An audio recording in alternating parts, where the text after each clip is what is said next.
Halo, perkenalkan nama saya Yohanes Andrian Ronald Beo, NIM 201201225. Pada video kali ini saya akan membuat analisis dan perancangan sistem basis data studi kasus sistem informasi perpustakaan. Kita akan belajar bagaimana cara menganalisis dan merancang basis data. Oke, pada pertemuan kali ini, untuk mata kuliah yang berhubungan dengan website, kita akan membangun sebuah sistem informasi perpustakaan. Nah, untuk studi kasusnya kita akan menggunakan membangun sistem informasi perpustakaan di Stikom Moyolindo Kupang. Perhatikan data atau informasi di layar. Fitur-fitur yang nantinya akan kita bangun, yang akan kita kembangkan dalam sistem informasi perpustakaan ini adalah yang pertama login. Login ini dilakukan oleh dua orang atau dua faktor, yaitu faktor pertama adalah admin dan faktor kedua adalah pengunjung. Pengunjung yang dimaksudkan adalah petugas yang ada di perpustakaan. Sedangkan pengunjung itu terdiri dari dosen, karyawan, mahasiswa, dan masyarakat. Kemudian berikut adalah mengolah profil data. Mengolah data profil. Semua data profil tujuannya adalah untuk memberikan informasi profil perpustakaan Stikom Moyolindo Kupang. Kemudian berikutnya adalah mengolah data admin. Ini ya, yang ketiga mengolah data admin. Cara mengolah data admin: pengolah data lemari, mengolah data rak. Kenapa harus ada fitur mengolah data lemari dan rak? Karena perpustakaan itu sudah tentu ada lemari dan ada rak yang berfungsi untuk menyimpan buku-buku. Satu lemari memiliki banyak rak. Kemudian ada tabel yang namanya tabel penulis. Ada tabel penerbit dan ada tabel jenis buku. Penulis, penerbit, dan jenis buku ini berhubungan dengan tabel buku, karena satu buku pasti memiliki penulis, memiliki penerbit, dan digolongkan dalam jenis buku apa. Kemudian berikutnya adalah mengolah data pengunjung. Di sini ya, mengolah data pengunjung. Pengunjung yang berkunjung ke perpustakaan Stikom Moyolindo Kupang. Kemudian berikutnya mengolah data pinjam, dan detail pinjam ini sebenarnya satu kesatuan. Artinya satu kali transaksi peminjaman buku, ada detail bukunya, ada banyak buku yang dipinjam. Artinya satu kali transaksi peminjaman buku, ada detail bukunya, ada banyak buku yang dipinjam. Nah, untuk fitur login ini dapat diakses oleh admin. Di bagian sini diakses oleh admin dan pengunjung. Kemudian mengolah data profil di nomor 2 ini dapat diakses oleh keduanya, tapi untuk admin dia bisa melakukan CRUD. CRUD artinya dia menambah data baru, membaca atau melihat data, mengubah data, menghapus, dan mencari data. Sementara untuk pengunjung hanya bisa read, hanya bisa melihat atau membaca data saja. Kemudian fitur mengolah data admin ini, yang bagian sini, hanya dapat diakses oleh admin sendiri, dan admin dapat melakukan CRUD. Kemudian mengolah data lemari, di bagian sini, data rak, data penulis, data penerbit, dan jenis buku. Ini juga hanya dapat dilihat dan diakses oleh admin, yang mana admin dapat melakukan CRUD juga. Untuk fitur pengolah data buku di bagian sini dapat diakses oleh semua faktor, namun untuk admin dia memilih akses CRUD. Sementara pengunjung hanya bisa melakukan membaca dan mencari, read atau search. Kemudian mengolah data pengunjung di bagian bawah sini. Ini admin dapat melakukan CRUD, sementara pengunjung bisa create atau menambah data baru, membaca atau melihat, dan mengubah data, namun tidak bisa menghapus data. Di sini ada catatan, pengunjung hanya bisa menambahkan, membaca, dan mengubah datanya sendiri, tidak bisa mengubah, menambahkan, atau membaca data pengunjung lain. Kemudian berikutnya ada mengolah data pinjam di bagian sini, dan detail pinjam di bagian bawah paling akhir ini. Ini kesatuan, yang mana dapat diakses oleh semua faktor-faktor admin. Dia bisa melakukan CRUD, dan pengunjung juga bisa melakukan CRUD. Namun pengunjung hanya bisa mengolah datanya sendiri, yakni data peminjaman. Ubah dan hapus dibatasi jika datanya sudah diproses. Artinya, datanya sudah divalidasi oleh admin. Maka data tersebut tidak bisa lagi diubah dan dihapus. Ada beberapa catatan yang perlu kita ketahui. Yang pertama, sistem ini nanti akan kita kembangkan, tidak menangani transaksi, sanksi keterlambatan, pengembalian buku misalnya berupa denda. Kemudian yang kedua, jumlah buku yang dikembalikan itu harus sama dengan jumlah buku yang dipinjam. Contoh, kalau hilang satu transaksi dia meminjam 10 buku, maka harus mengembalikan jumlah yang sama yakni 10. Ada dua faktor yang terlibat dalam sistem ini, yaitu admin dan pengunjung. Kategori pengunjung terdiri dari dosen, karyawan, mahasiswa, dan masyarakat. Untuk membangun sistem ini, kita menggunakan Visual Studio Code dan Exam versi 7427.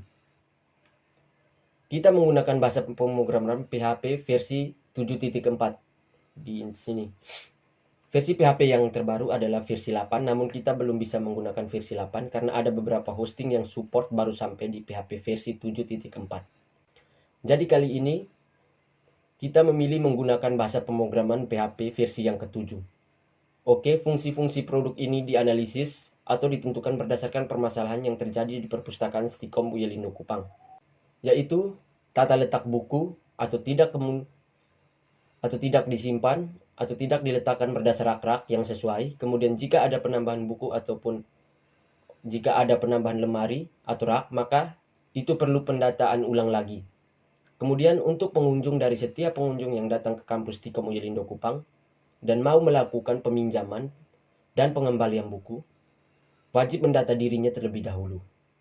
Kemudian mereka bisa melakukan peminjaman yang nantinya akan di-approve oleh admin.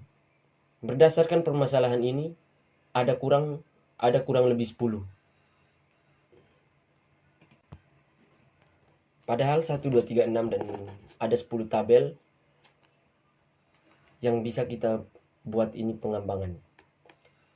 Sistem yang pertama jika kita menambahkan fitur-fitur baru lagi, maka kita akan membutuhkan tabel-tabel tambahan. Yang pertama adalah kita membutuhkan tabel admin. Tabel ini. Nah, tabel admin ini fungsinya untuk menyimpan data admin. Terdiri dari beberapa atribut, yaitu ID admin, tipenya integer, primary key, dan dia auto increment. Artinya penomoran ID-nya secara otomatis oleh MySQL. Kemudian yang selanjutnya adalah nama. Kita gunakan tipenya teks. Kenapa kita menggunakan tipe teks? Karena nama ini memiliki jumlah karakter yang tidak sama antara satu dengan yang lain. Sama halnya dengan tempat lahir, tempat lahir, tanggal kita, dan menggunakan date. Sama halnya dengan tempat lahir. Tanggal kita menggunakan date. Kemudian alamat email dan telepon kita menggunakan teks. Kenapa telepon menggunakan teks, tidak menggunakan integer atau varchar?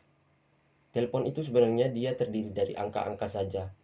Kalau terdiri dari angka-angka saja, ya pasti menurut pemikiran orang pada umumnya itu kita harus menggunakan integer atau number. Nah, perhatikan. Untuk memilih tipe data yang sesuai apakah teks, varchar, atau integer atau number, kita harus tahu terlebih dahulu fungsi daripada atribut tersebut. Misalkan telepon. Apakah telepon ini suatu saat dia terlibat dalam operasi perhitungan atau tidak? Menurut saya tidak. Karena telepon itu sama seperti string yang pada umumnya huruf angka. Huruf-huruf namun dia wujudnya dalam bentuk angka. Dan dia tidak suatu saat nanti tidak akan terlibat dalam operasi perhitungan. Demikian kita menggunakan tipe data adalah teks. Kenapa teks? Karena teks bisa memuat semua angka, huruf, karakter, simbol. Kemudian kenapa tidak menggunakan varchar? Nah, varchar digunakan untuk data-data yang jumlah karakternya sama. Sementara telepon tidak sama. Ada yang 12 dan ada yang 13. Nah, kan tidak sama varchar itu. Lebih tepatnya sama contoh NIM. Totalnya 8, berarti kita pakai varchar 8. Atau NIK, nomor induk kependudukan. Jumlah karakternya 16, berarti kita menggunakan tipe datanya adalah varchar. Lebar 16. Telepon tidak sama, jadi kita memutuskan memilih teks. Password kita menggunakan teks juga, karena penjumlah karakternya kan kita tidak tahu kan dan tidak sama. Sementara status admin kita pakai karakter satu saja. Karena nanti rencananya statusnya yang dimaksudkan adalah admin, apakah aktif atau tidak aktif. Aktif kodenya 1, kalau tidak aktif kodenya adalah 0. Ketika kodenya adalah maka admin tersebut tidak bisa mengakses sistem lagi karena statusnya adalah tidak aktif. Jadi ini untuk fungsinya sebagai tools. Jadi jika suatu saat admin sudah mengundurkan diri atau keluar, maka kita settingnya menjadi tidak aktif, blokir atau 0. Kita lanjut ke tabel selanjutnya, yaitu tabel lemari. Tabel lemari ini terdiri dari 2 atribut saja. Karena memang kita hanya membutuh ID lemari, tipe datanya ada integer, primary key, dan auto increment. Kemudian nama lemari kita gunakan teks karena jumlah karakternya pasti tidak sama antara satu dengan yang lain. Kemudian tabel berikutnya adalah tabel rak. Tabel rak ini seperti yang saya jelaskan sebelumnya, satu lemari memiliki banyak rak. Artinya di dalam lemari itu kan pasti ada rak-rak. Rak dimiliki oleh sebuah lemari, maka dari itu lemari dan rak harus saling berhubungan antara satu yang lain. Nah, di sini rak ada ID rak, tipe datanya integer merupakan primary key dan auto increment. Dan nama kita kasih teks, kemudian ID lemari integer. Nah, ID lemari kita kasih foreign key, dia berrelasi dengan ID lemari yang di atas. Yang primary key ID lemari ketemu dengan ID lemari di bawah sini. Artinya satu lemari banyak rak. ID lemari ini bisa terreferensi itu dia ciri-cirinya bisa terjadi duplikasi. Jadi ID lemari ini dia bisa banyak kali sebanyak jumlah rak yang ada di dalam lemari itu, namun lemari hanya ada satu ID tidak sama antara satu lemari dengan lemari yang lain.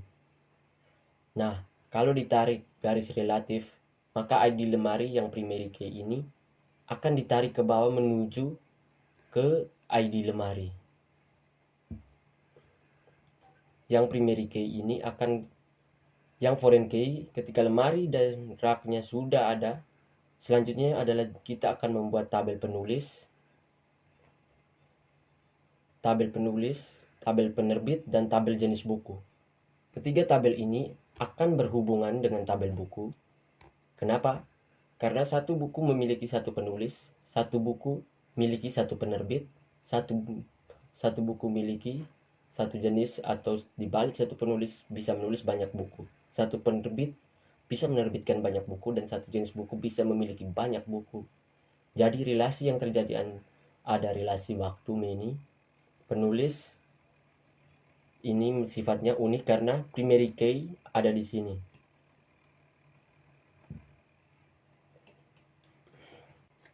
Namun di sini ada foreign key yang artinya bisa dia duplikasi. Jadi kalau ditarik garis relasi ID penulis di tabel penulis berelasi dengan ID penulis di tabel buku. ID penerbit di tabel penerbit dengan ID penerbit di tabel buku. Bagian sini dengan di bagian sini. Jadi ID penulis tadi dengan ID penulis yang ini. Kemudian ID penerbit dengan ID penerbit yang ini. Dan ada jenis buku dengan ID jenis buku di tabel jenis berelasi dengan ID jenis buku di tabel buku ini. Di bagian sini berelasi dengan yang ini. Pertama, tabel penulis, ID penulis, tipe datanya integer, primary key, dan auto increment. Sementara nama, tipe datanya teks, tempat lahir tipe datanya teks karena lebar datanya tidak sama antara satu dengan yang lain. Tanggal lahir tipe datanya date. Kemudian alamat tipe teks, email tipe teks, telepon tipe teks. status tipenya char. Nah, ini status aktif dan tidak aktif tadi. Jadi kita bisa menggunakan angka 0 dan 1. Kemudian berikutnya adalah tabel penerbit. Terdiri dari ID penerbit, datanya integer, primary key, dan auto increment. Nama tipe teks, alamat tipenya teks. Kenapa harus terdiri dari huruf dan angka? Lebar datanya tidak sama antara satu data dengan data yang lain.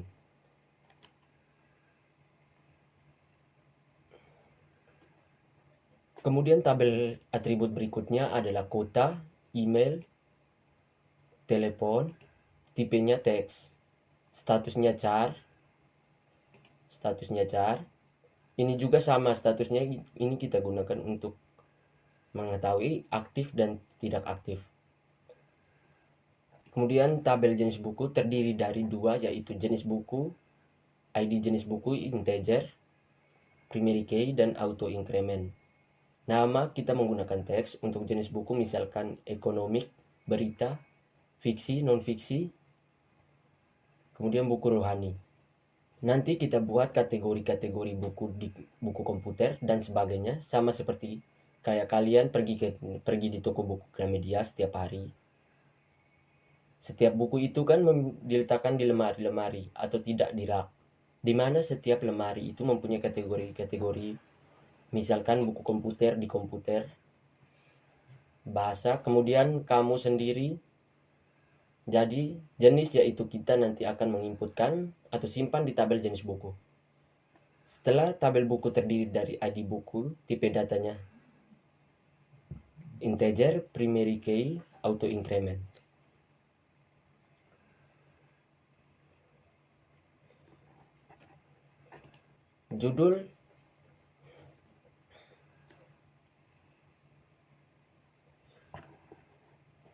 Judul intisari.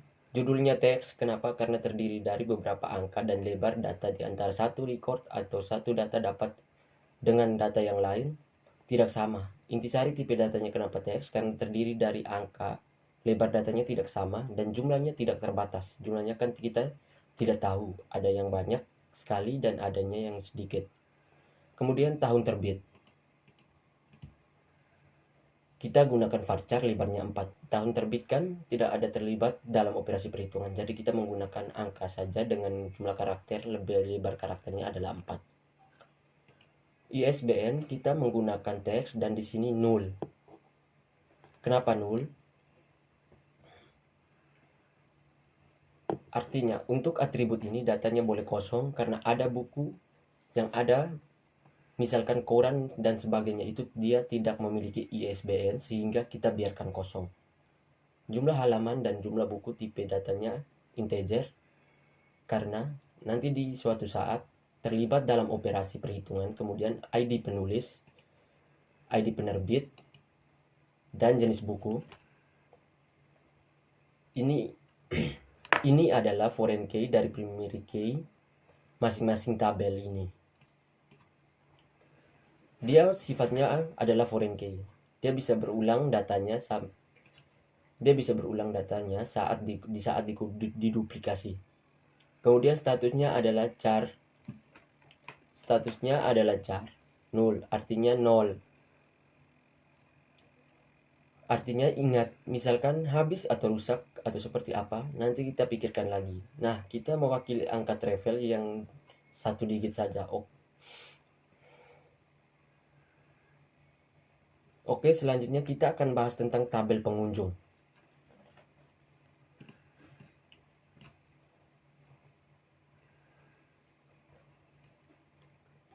Tipe data. Oke, selanjutnya kita akan membahas tentang tabel pengunjung. Pengunjung yaitu terdiri dari ID pengunjung, tipe data integer, primary key, auto increment.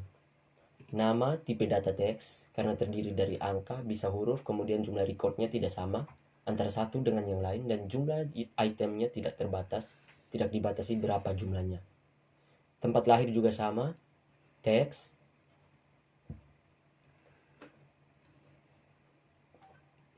Untuk tanggal lahir kita pakai date. Alamat teks. Jenis kelamin varchar 9. Ini pasti sama, laki-laki dan perempuan. Kalau dihitung jumlah karakternya sama dengan 9. Email kita gunakan teks, telepon kita gunakan teks, kemudian kategori teks.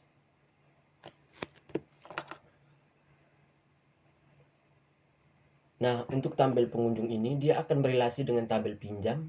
Ada ID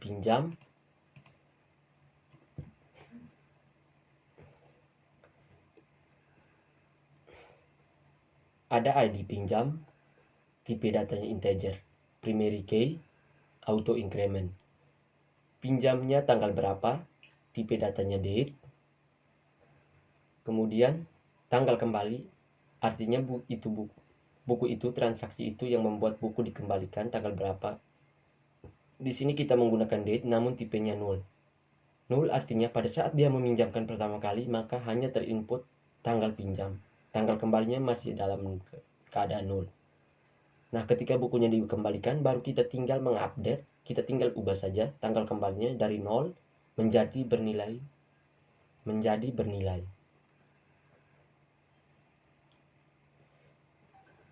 Kemudian pinjam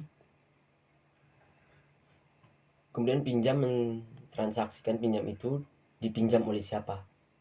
Nah, berarti dia berelasi dengan ID pengunjung. Pengunjung otomatis akan dipinjam oleh pengunjung, kemudian statusnya apa? Apakah dia statusnya itu baru mengambil buku, meminjam, mengembalikan, hilang, dan sebagainya. Nanti kita wakili dalam simbol-simbol, kemudian diserahkan. Nah, ini artinya admin siapa yang menyerahkan? Nah, karena ID admin.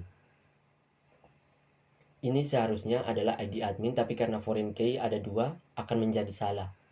Jadi atributnya kita pakai nama yang lain. Kita tidak pakai ID admin. Jadi kita atributnya kita pakai nama yang lain. Kita tidak pakai ID admin. Tapi nanti isinya itu merupakan ID admin. Diserahkan oleh admin. Dan diterima saat dikembalikan itu siapa yang terima. Nah, untuk terima ini masih 0 karena pada saat dia bukunya kembali, baru kita tinggal update admin yang terimanya itu siapa. Kemudian ini transaksi 1. Transaksi pasti ada banyak buku yang dipinjam. Jadi kalau ada banyak buku yang dipinjam, maka harus ada satu tabel lagi, yaitu satu tabel detail. Tabel detail terdiri dari ID detail, tipe datanya integer, primary key, auto increment. ID pinjam dia berelasi dengan tabel pinjam, kemudian berelasi dengan tabel buku. Ini artinya data transaksi peminjaman ini, buku apa saja yang dipinjam dan jumlahnya berapa. Seperti itu.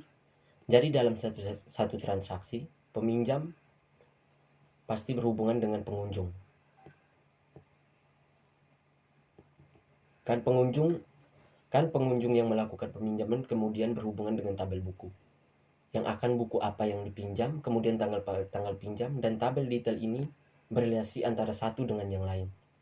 Jumlah buku yang dipinjam berapa, tipenya integer. Ini adalah rancangan sistem informasi perpustakaan yang akan kita bangun dalam semester ini untuk mata kuliah desain website.